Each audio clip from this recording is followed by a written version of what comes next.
ಹಾಂ. ಎಲ್ಲರಿಗೂ ಮಧ್ಯಾಹ್ನ ಶುಭಾಶಯ. ಶರಣಾರ್ಥಿ. ನಾನು ಹಳ್ಳಿಯ ಸಹೋದರಿ.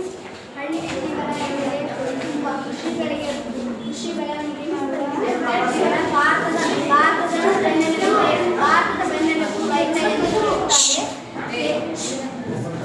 ಭಾರತದ ಬೆನ್ನೆಲುಬು ರೈತ ಎಂದು ಕರೆಯುತ್ತಾರೆ.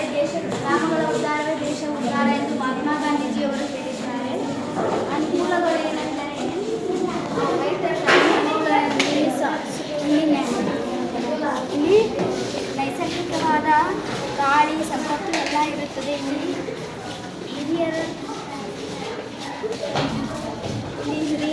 ಇಲ್ಲಿ ಗ್ರಾಮೀಣ ಪಂಚಾಯಿತಿಗಳು ಮತ್ತು ಹಿರಿಯರ ಸಹಕಾರದಿಂದ ಇವರು ಎಲ್ಲ ತಮ್ಮ ಕಷ್ಟಗಳನ್ನು ಬಗೆಹರಿಸುತ್ತಾರೆ. ಇಲ್ಲಿ ಎಲ್ಲರೂ ಸಮನಾಗಿ ದುಃಖ ಸಂತೋಷ ಸಾಮರಸ್ಯದಿಂದ ಜೀವನ ಮಾಡುತ್ತಾರೆ. ಇಲ್ಲಿ ದೊಡ್ಡ ದೊಡ್ಡ ಕಟ್ಟಡಗಳು, ಶಬ್ದ ಮಾಲಿನ್ಯಗಳು ಕಡಿಮೆ ಇರುತ್ತದೆ. ಅನಾನುಕೂಲಗಳೇನೆಂದರೆ ಇಲ್ಲಿ ಶಿಕ್ಷಣ ಕೊರತೆ ಮತ್ತು ಆಸ್ಪತ್ರೆಗಳ ಕೊರತೆ ಇರುತ್ತದೆ ಮತ್ತು ಸಾರಿಗೆ ವ್ಯವಸ್ಥೆ ಸರಿಯಾಗಿ ಇರುವುದಿಲ್ಲ. ಇಲ್ಲಿ ನಳದ ವ್ಯವಸ್ಥೆ, ನೀರಿನ ವ್ಯವಸ್ಥೆ ಇರುವುದಿಲ್ಲ ಮತ್ತು ಚರಂಡಿ ವ್ಯವಸ್ಥೆ ಇರುವುದಿಲ್ಲ. ಇಲ್ಲಿ ಎಲ್ಲರೂ